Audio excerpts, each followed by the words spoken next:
welcome to episode 3 of my podcast. I'm your host, Miles. Today we have a super special episode. We have the Wealth Dad, who works in tech, is an avid Twitter and Instagram personality under his alias as the Wealth Dad, and the author of Index Fund Investing. So we're super excited to have you on today, Sean. How you doing? Hey, I'm doing good, Miles. Thanks for having me. Yeah, for sure. Definitely a great episode. You're a man of very good tweets. I think of that one really viral one. If you're between 25 to 30. So we'll touch on that later. But I'd love to hear a little bit about your background for those of you who don't know. So what got everything started rolling with the Wealth Dad and his wealth building journey and everything along those lines? Yeah, that's actually a good question. That was the first question that you sent me, and I kind of thought about it a little bit. And I actually wouldn't say I have one kind of, as you framed or as you worded, a 180 moment that kind of changed my whole mentality around money. I had actually like a couple little things that eventually just kind of pieced together slowly over time. Because I've never been a big money guy.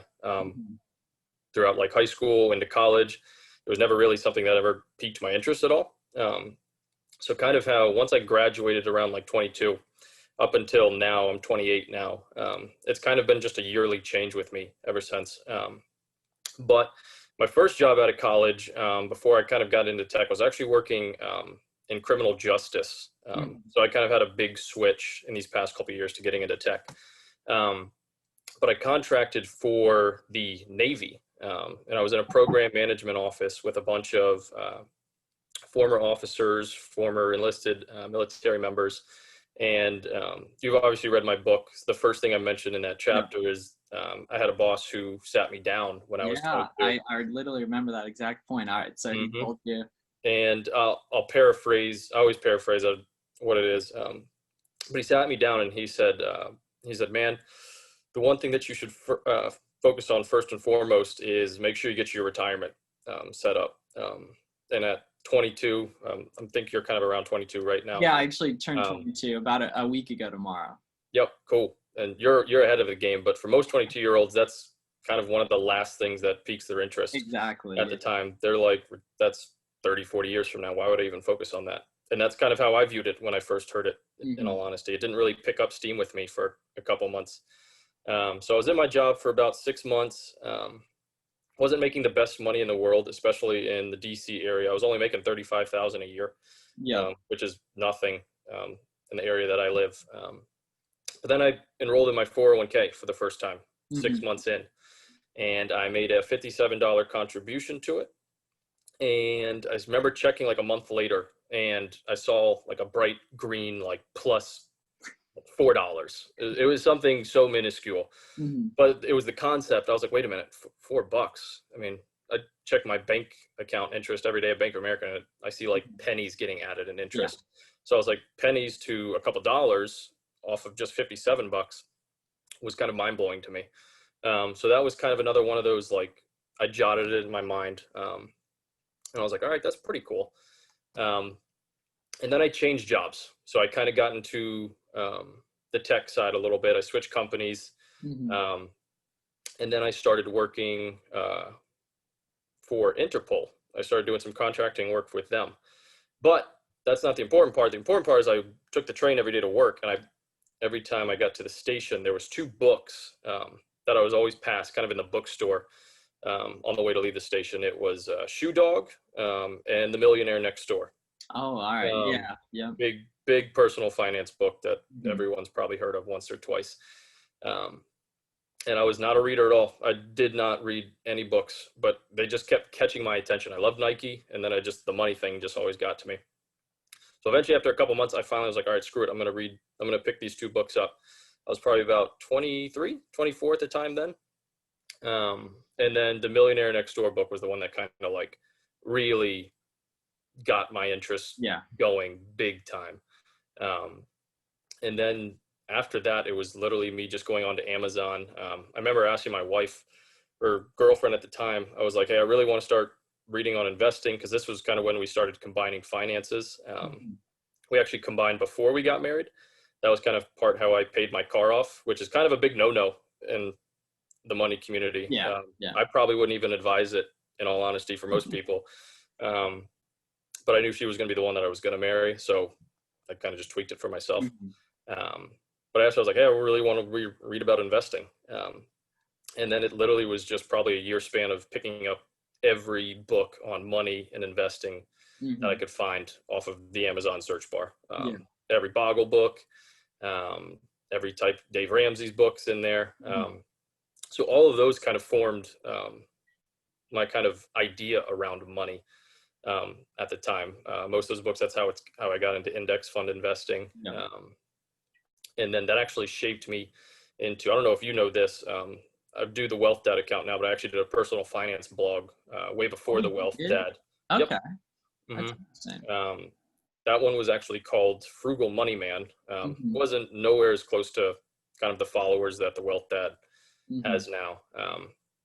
But that was my first experience kind of getting my, I wanted to pretty much just wanted to share what I learned. Yeah, definitely. With the world, and kind of help everyone else kind of my age navigate how to build wealth kind of in their 20s. Yeah. And what I kind of have noticed over a year or so I've been around this kind of stuff is that everyone reads the same books pretty much, but we all interpret them differently, and we all convey them to our different audiences in the way that works best for us, which lets people learn from the same information in different types of perspective, which might be easier for them to 100%. learn from their specific, from, whatever perspective they're coming with. So that's really interesting. You did the blog. And so what was the time span when you made the blog, maybe stopped doing the blog, or I don't know if you keep doing it, and then transitioned over into the Instagram and Twitter like you're on now? Yeah.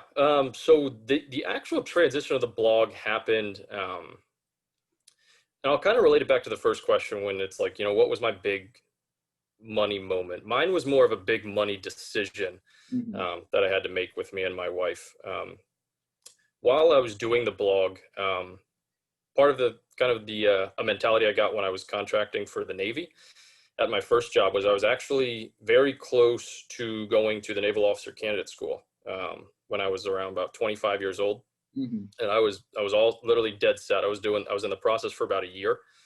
Had the order dates, literally was supposed to ship out like late November up in Rhode Island a couple years ago.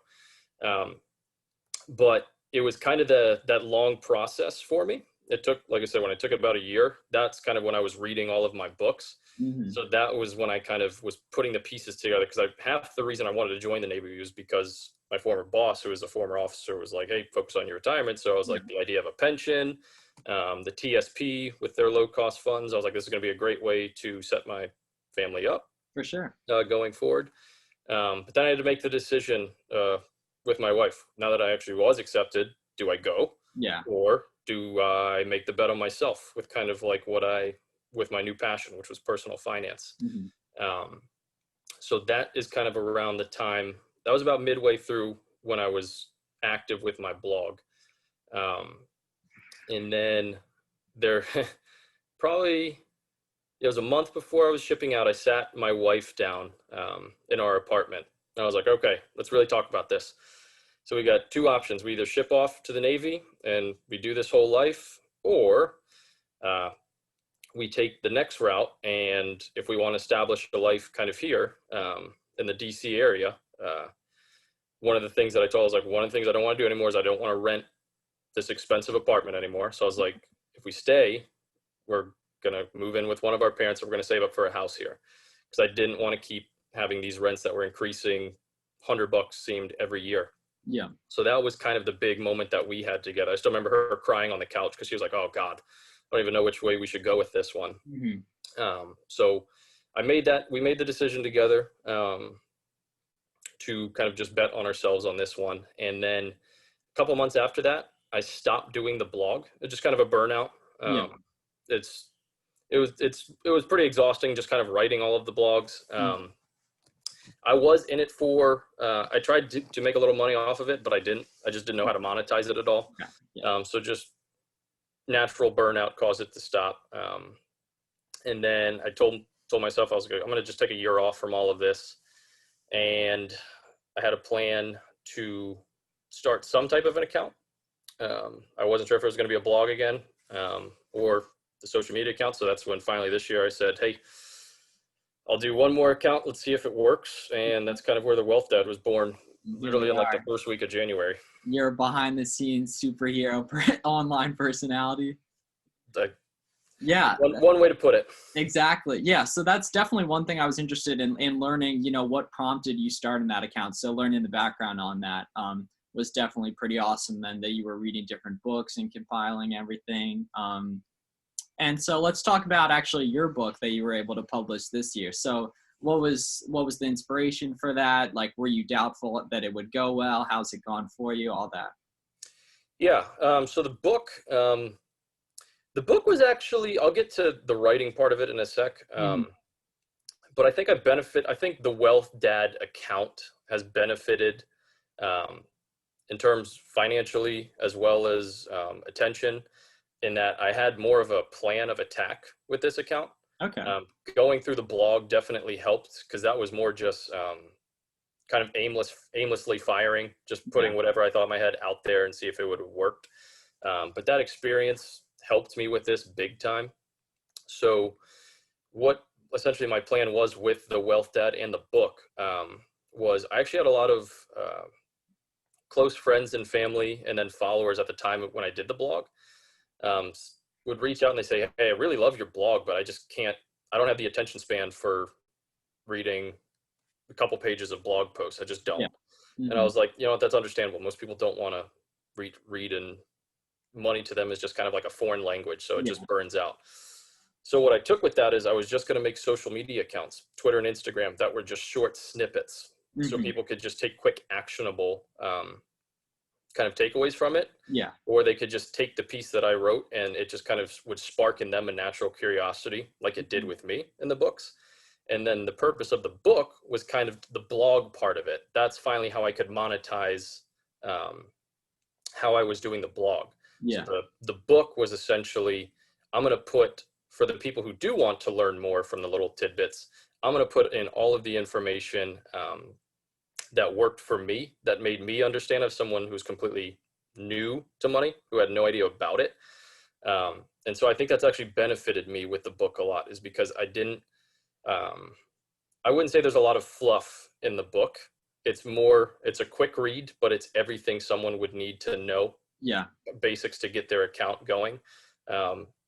Big part of that was putting in the funds for each brokerage in there too. And especially like examples of the Dave Ramsey portfolio, because someone might connect with that, and examples of the other portfolios laid out for sure. Exactly. And then, so did you outsource all the graphics and everything? Because that's one of the nicest parts, I think, of it. Besides all the information, is that it flows nicely. It's native to the stuff you're seeing on Instagram and Twitter, stuff like that. It actually isn't. I'm not a graphics guy at all, but I loved, before my accounts ever got the attention and followers that they did, and I wouldn't even say I'm that big of I don't know what you would categorize as a big account. Yeah. But back when I had like a couple hundred followers on Instagram, I did enjoy creating kind of like my Canva posts. Okay. Just because it was a different feel for me. Yeah. And then in the book, I kept seeing a lot of people doing PDF books around the time when I was doing my ebook, or not PDF book, sorry. Google Docs that they would translate or they would convert into a PDF. And there's nothing wrong with that. But what I saw was kind of most people were doing a traditional kind of just paragraph by paragraph book format. And I knew the one thing that doesn't resonate with people who don't know money is just more words on words on words. Yeah. So that's why I wanted to make this book as colorful. Yes, I was literally just going to say the colorful. Yeah. Yeah. So that's where I wanted to say each chapter, I was like, what can I make? I need to make a visual that is going to make someone remember this chapter specifically, right? When they don't, when they're thinking about whatever asset allocation or how much they should withdraw later in life, whatever it was. But no, all of the visualizations were mine. And I think I've even talked to you. Eventually, I'm going to try to get this Canva course out too, but there's just, it seems when you build these accounts, things just stack up. quickly, because I think it would be a valuable course for people to be able to kind of learn how to build their own visualizations with these ebooks. Because I definitely thought you outsourced it, or maybe you knew a ton of stuff to begin with or something like that. But that's really cool that you designed it yourself, because then you could put your exact vision, exactly how you wanted it. Yep. That's actually what took probably 70% of the time with the book. It took about a month to build. All the written content was pretty easy, but it's literally styling, formatting, making sure everything fit accordingly. That took the biggest amount of time. And it's easier to shoot out a Google Doc book with a bunch of words, but I think the book definitely has benefited from the visualizations. Because it's unique in my mind that I know it was colorful, that I knew it wasn't just a PDF. So what was the timeline on when you decided to put it out, and then when you actually were able to launch it? So the timeline, well, first I actually got to shout out my wife, because our son was probably 2 or 3 months old at the time. So as we're kind of getting ready to move into a new house, and I was just going to say, I think it was right around the time when you moved into the house as well. So we've got, like I said, we're in my parents' basement, moving into a house with a 2 or 3 month old. And that's when kind of my account started growing, like a couple thousand followers on Twitter. So I was like, hey, this is the time I really want to capitalize on it now. So I started the account in January, and this was probably in March now when I decided to actually write the book. Like I said, it took about a month, but then literally one day after I got the kind of AOK from, I had an old high school buddy review it, who's a CPA now, or a CFP, certified financial planner, because I wanted to make sure all the technical financial details I put in there were accurate. And once he gave the AOK, I didn't really necessarily have a date in mind when to release it. So weirdly enough, my birthday passed on April 30th, and I was like, I'm just going to release it today. This is going to be my birthday present. I'm going to see what it does. And then from there, it's definitely been a blessing since. I didn't think it was going to sell as much as it did. Just past 1,200 copies sold, right? Yep. That's literally days ago. Like, that is so awesome, and it's great information, and it's what you've compiled over the years that you've been able to also offer at a super affordable price. Like I said, index investing, the natural pushback I get from a lot of people is, it's so easy, it's so simple. Why do you even write a book on it? Or why don't you write something? Not everyone does it when statistically everyone should. You know what I mean? Exactly. And then the other part of it too is, honestly, it's not that, like for myself, could I do individual stocks all day? Sure, maybe. I've had a couple people DM me saying, hey, you're smart enough, you should be able to grow more than just index funds. But then the other part of me is kind of like everybody else. I have zero desire to do that. I don't like, that's the thing is, sure, it could pay off better, but like, I'm trying to get rich for sure. You know what I mean? Yep. And that's the thing is, any company theoretically could go to zero, but if the whole index goes to zero, like, we got problems that matter way outside. Much bigger problem than money.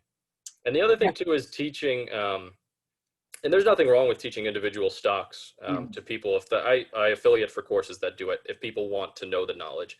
But I just know for most people going into investing, if they were to go into an individual stock, right? And let's say they make $1,000, they'll feel really good about themselves. But the second they lose, let's just say they lose a couple $100, most people are going to get a negative kind of stigma in their head around investing in general. It's going to push them completely out of it. So that's kind of something you have to protect against too, when kind of speaking to your audience. Offer the help if they want it. But like I said, that's why I just kept it pretty much just to index investing, because that's where most people are going to be fine and just okay with. Exactly. Yeah. So you just bought the house, you got that healthy index portfolio. So what does this look like long-term? Are you looking to do any early retirement or fire scenario, or what is the 10 to 15 year plan look like? That's a good, honestly, it changes. So I would like to say I can list I can imagine exactly what I want to do. And this is what drives my wife nuts a lot, because literally 1 month I have an idea of something that we could do, and then the next month I'll be like, hey, what about something completely brand new? For sure. Like, one idea that we've always had is we do want to eventually get out of the DC area. Okay. Just because we've grown up here our whole lives. There's nothing wrong with it. It's a great area. It's fantastic. But it's got that kind of always hustle culture. COVID's kind of slowed that down a little bit, so you don't naturally see it every day when you're in the city, but it's an exhausting kind of environment to be in for a long time. And expensive for sure. So we started kind of touring southern cities and states, one of them being Charlotte mainly. Okay. We absolutely loved it when we went there. So if I could give you one of the main goals that we want to do, I mentioned it a bunch, by kind of in our young to mid 40s, when our son, and if we have another child, that's kind of be around when they're in high school. We want to have our portfolio, our stock portfolio and the brokerage account pretty much at a position to where she can pretty much retire full-time, or retire completely from traditional 9-to-5 work. And I just want to have the option. I don't know if I will do it, but I just want to be able to say, hey, you know what, if I want to go part-time in clean natural parks or forest parks or whatever it is, I want to be able to do that instead of going to the office 40 hours a week. So that's kind of it's always changing a little bit. One of the plans too is eventually to turn this house into a rental. And that could be when we eventually do. Yep.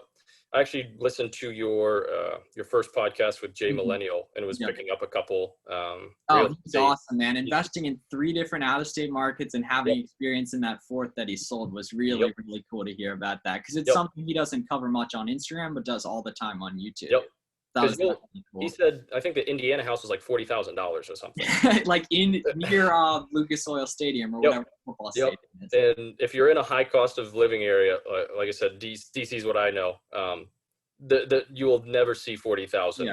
That's not even in the ballpark, like in the realm of possibility. But then you hear like a lot of other people on Twitter will do out-of-state real estate investing, and you'll hear those prices as well. And that's kind of why we wanted Charlotte as well. A couple people I follow actually talk about investing in Charlotte. So just from they see potential there. So So, I mean, that would be a nice plan if we could just keep renting this one here, and then eventually probably buy.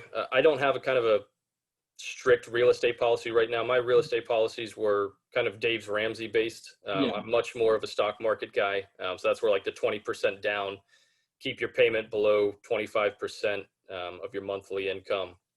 I think ours is at 18% now, if you don't include my online income. And there we go. That's the thing I was going to bring up is, so Gary Vee, he doesn't say it much, but maybe this one post I saw, he said, if anything, having a personal brand, having an online presence is a backup plan if you ever need it, Oh, absolutely. Like imagine say if you ever needed a job or something like that, the network you could reach out to on here, you know what I mean?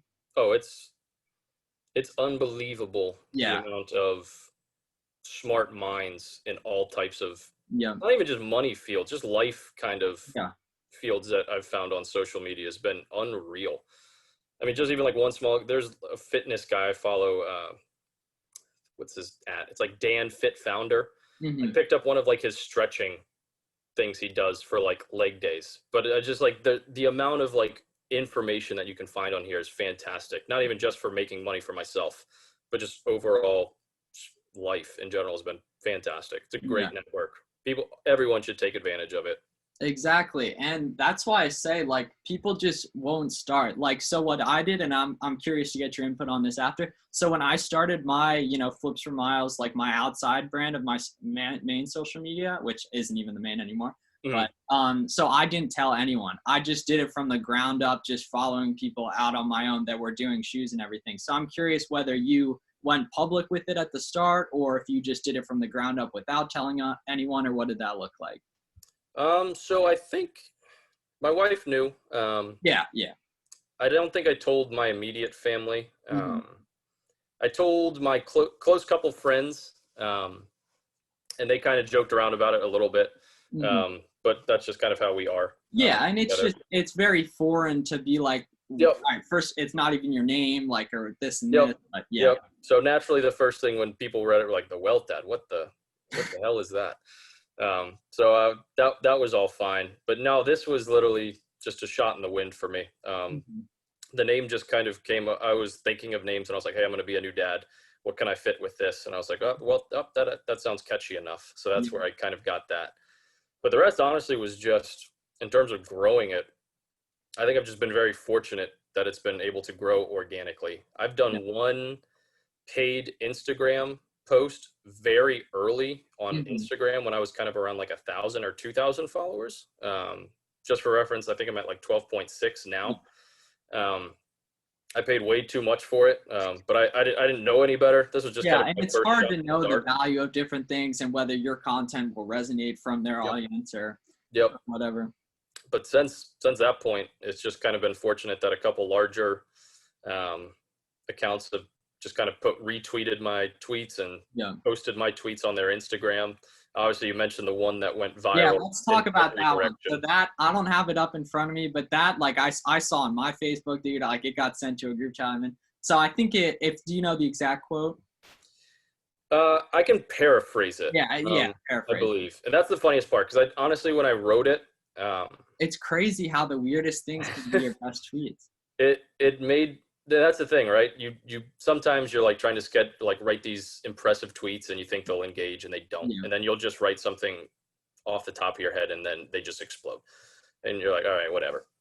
So yeah, that one was, if you're 25, if you're in the age of 25 to 30 and your friends are not talking about real estate, stocks, opening businesses, fitness, and I think I said committed relationships, and they're instead talking about getting high and drunk, the good old days, and things of that nature, then it's time to upgrade your circle. At the very beginning, most people, most people I think took it where I was intending to go with it. It's a very polarizing statement, but at the core, I mean, it means you should be inspired by those who you're around, you know what I mean? And if they're dragging you down, like, that's a problem. That's literally all it was. Yeah. But I think you've seen how Twitter can go at times. So what did that get in the 5 figures in retweets, or definitely the 4 figures, right? Oh, it got, in terms of retweets, I don't know. The last time I checked it on Twitter analytics, the total engagement just off the tweet, not even when it got, I've got a funny Instagram one in a second. The tweets alone, it got close to 1 million kind of views or engagement, whatever it was, but it got up. That was definitely my most engaging tweet I've ever had. And then recently I had one, I can't remember who sent it to me, but the largest account that put it on their Instagram, her name is Meme Queen. I have no idea who she is, but she had like 6 million followers or something. But it's just like, I'll randomly see that tweet like once a month. Exactly. Like I sent it to you last week or something. Like and I'm like, oh my God. The amount of DMs I got from that one too, just calling me the most evil human in the world, were endless. Crazy, man. Endless. And I'm sure you made money off it too, if there was like a pin tweet or just the added engagement of people coming to your account. That was actually before I had the book. So unfortunately, I couldn't plug in the book. I definitely would have. That would have definitely brought me in some sales. That would have blown up. Yeah. That was definitely a funny tweet. I've had people, old like elementary school people who follow me, like will DM me from like their Facebook about that one, and I'm like, wow. Yeah, and it's still interesting. Surprises me. Yeah, because obviously you're the wealth dad and then your name is the wealth dad, but the profile picture is you. So it's an interesting blend of your, secret superhero personality as well as your own sense. Cause like on the book, it says by Sean Cranston and everything. Yep. So that's really interesting. And I think, I'm debating too, kind of switching it. The wealth dad does have a good, it's an easy name for people to find. That's true too. And I'm trying to figure out a way to mesh it. Cause I do like the idea of having my name on the account as well. But it's just so easy for people to be able to search the wealth dad. It's easy. It just comes with a name. And quickly. Then it flows because it's both your username and your main name as well. Yep, exactly. So another thing I'd love to hear, switching. So what are your main books you'd recommend to people? In terms of money, or yeah, we'll talk strictly money, and then I'd actually like to hear just maybe your favorite book, regardless of topic, as well. Um, I'm always going to say The Millionaire Next Door. Yeah, Just yeah. because that was the first one. If you've never read The Millionaire Next Door, it really kind of opens the curtain a little bit, even though it was written based off of numbers in like the 90s, I believe. Yeah, the new version that you can buy on Amazon is updated by the guy's son. Okay.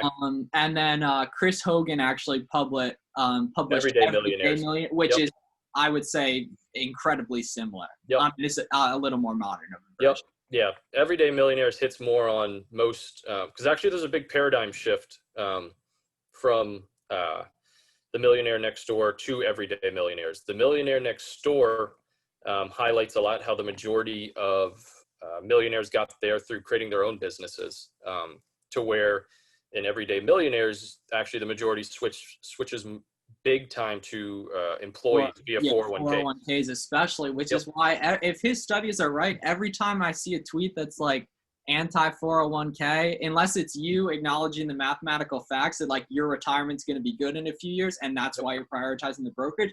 But Yep. I'm like, that's just proven wrong, that because most millionaires, as we see from his study, did it through their employee sponsored retirement plans very slowly, you know, buying low cost Yep. index funds and everything. Yep. So I'd probably say The Millionaire Next Door is number one. Little Book of Common Sense Investing is fantastic. It's written by Jack Bogle, the founder of Vanguard, who Vanguard. launched. Yeah, Yep. I have his book, Enough, I think it's called, right over here. Yep. I don't know how I have the title backwards, but yeah, so I've checked out his stuff as well. Yep. Little Book's fantastic just because it's another short and simple book. I'm always going to recommend books that are very easy to take actionable knowledge from. And then kind of a more advanced one that I've read a couple times and I get a new piece out of every time is written by Jeremy Siegel, who is the professor of finance at the Wharton Business School. And it's called Stocks for the Long Run. Okay. Yeah, I haven't heard of that one, so I'll have to put that on. It's an in-depth book, but it also kind of helped me formulate my asset allocation, because he was another voice on kind of spreading the importance of having international equities in your portfolio, not just the U.S. Stock market. So he's got if you really want to kind of get into some really technical analysis, Stocks for the Long Run is a great one. But for most people, 3 quick books: The Millionaire Next Door, Little Book of Common Sense Investing, and then The Coffee House Investor are 3 great introductory Coffee books. House Investor. Sweet. Yep. All short and simple and mind-blowing after you read them. Yeah, for sure. And then just, it's important that after you figure out that stuff, that you then take action, find out what works for you. So in terms of asset allocation, as you mentioned, so what does that look like for you right now, if you don't mind sharing? Yeah. So right now, across all of our accounts, it's 60% US stocks, 40% international stocks. And when I say that, I mean index funds. So we have 4 index funds right now. We would only hold 2 if we could. The only reason I was actually meaning to ask you about that, but then I figured one of them was just what was available in the retirement plan or something like that.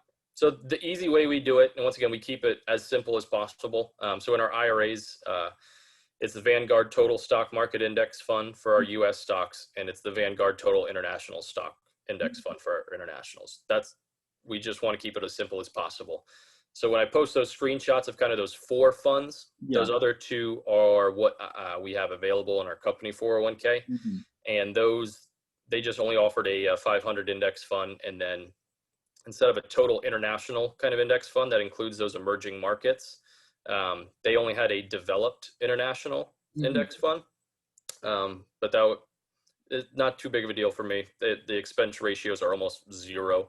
Yeah, and just the fact that you're still, prioritizing just getting that money away is so valuable in the first place. It's just, thinking long term, it just is so fascinating to me. And I get that it's completely mundane, but like the idea that the money you make today that you're putting away is still going to be there forever, if you sell or whatever, that just is very interesting and definitely valuable. That I think people, because being online, we see people making a lot of money all the time. It's just whether you can keep that. That's something Chris speaks about a lot on Twitter, which I think is very valuable. Absolutely. I mean, most people, it's very easy for them to get money and then immediately lose said money.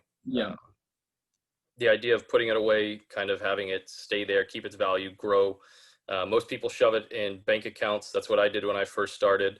I still remember, for whatever reason, flexing with my girlfriend at times, like, hey, I've got $10,000 in my savings account, thinking that's cool, right? But it's not. It's literally, the interest rate's probably like 0.01, getting a penny on Yeah, top of and it. they got destroyed in the past few months with everything going on. Like, Oh, yeah. I opened my Ally, and I think it's like 0.8 right now, or 0.08 Yeah, or I however. think it's 0.7 now. Even worse.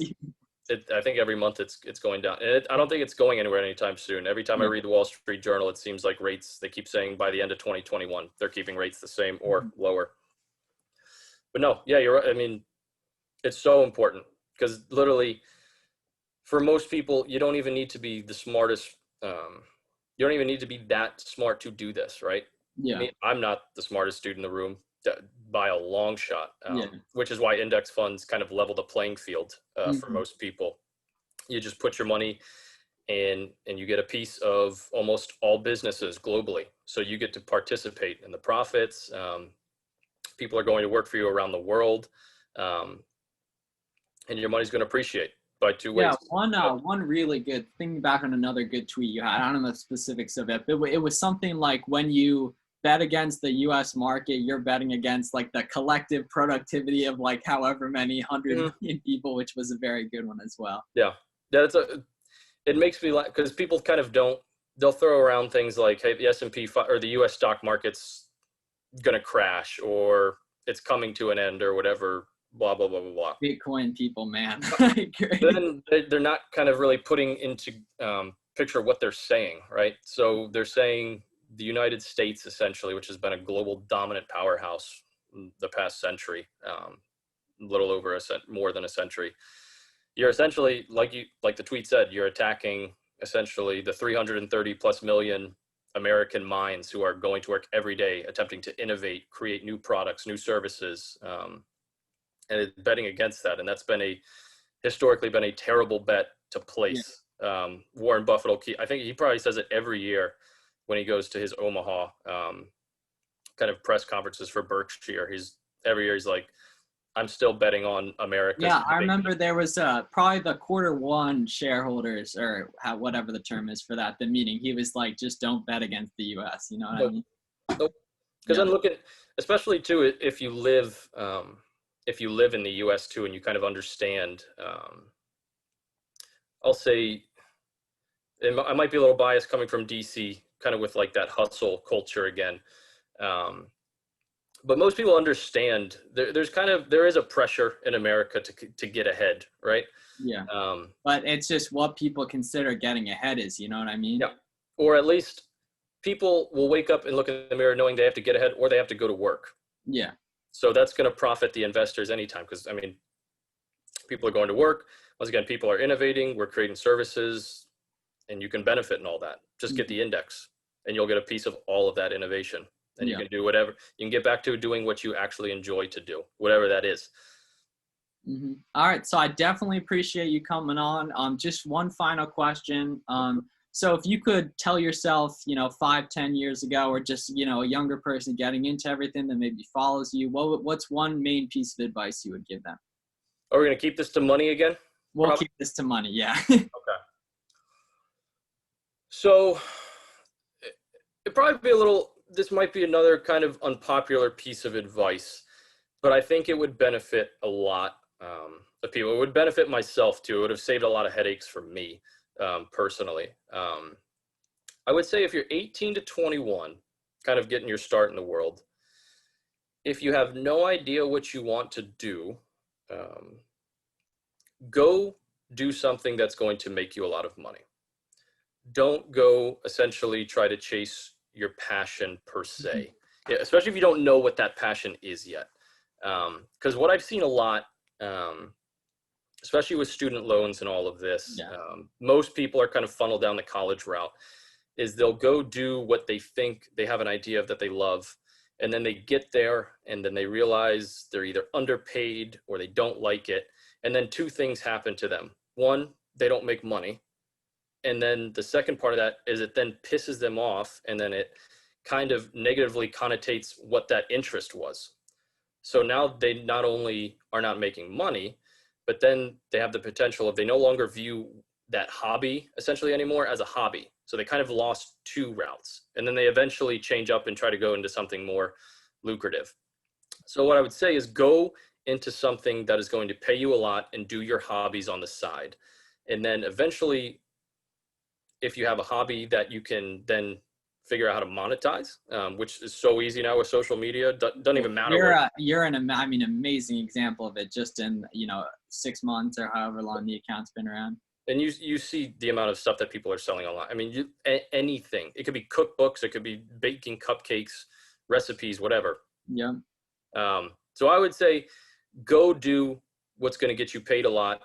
Save as much money as you can, so that once you kind of get to like your 30s, when adults' responsibilities really start to creep up, once you have kids, once you get married, you have options for yourself. Mm-hmm. And so you're not kind of stuck in a position where you're kind of regretting the choices you made. Because at the end of the day, even if you're not a money person, having it in the bank makes life 10 times easier, because you can do whatever it is you want. Yeah, and I think that's an awesome piece of advice, because if you're not a money person and you don't like going out and get it, that gives you even more reason to prioritize investing, at least in the short term, to build that long term, so you don't have to worry about it later. Yep. And the reason I do say that too is because when I did do personal finance blogging, I did see a lot of people who kind of echoed the advice that I just gave, kind of chase the money and then do your hobby on the side. Mm-hmm. Because a lot of them were able to retire kind of in their early 30s, mid 30s, early 40s. And then they lived this cool kind of year to year life where it was going from like traveling to building house, like stuff that was just completely different than what they were doing in their traditional 9 to 5. But they had the ability and the options to do that, right? Money wasn't the driving goal anymore, right? Yeah. They could live life on their terms. They didn't have to go to work for money. So like I said, could be another kind of triggered advice, but yeah, it's definitely worked for me so far. I'm a pretty happy guy. The quotes we always hear, money doesn't buy happiness, but it definitely helps a lot. I like that for sure. Yeah. So where can everyone find you on social media if they want to follow your accounts after this? Yeah, so I'm on Instagram and Twitter. You can just follow it's @TheWealthDad. Pretty simple. Yeah. And they can, the book will be linked in there. You guys should definitely check that out. I've personally read it myself and recommended it to some of my friends and followers as well. So thank you very much for coming on today, Sean. Thank you to all the listeners. If you're listening on YouTube, if you could give a like and subscribe. And if you're seeing it on podcast, if you could leave a 5-star review, we would really appreciate it. Go check out Sean's pages, and I will see you on the next episode.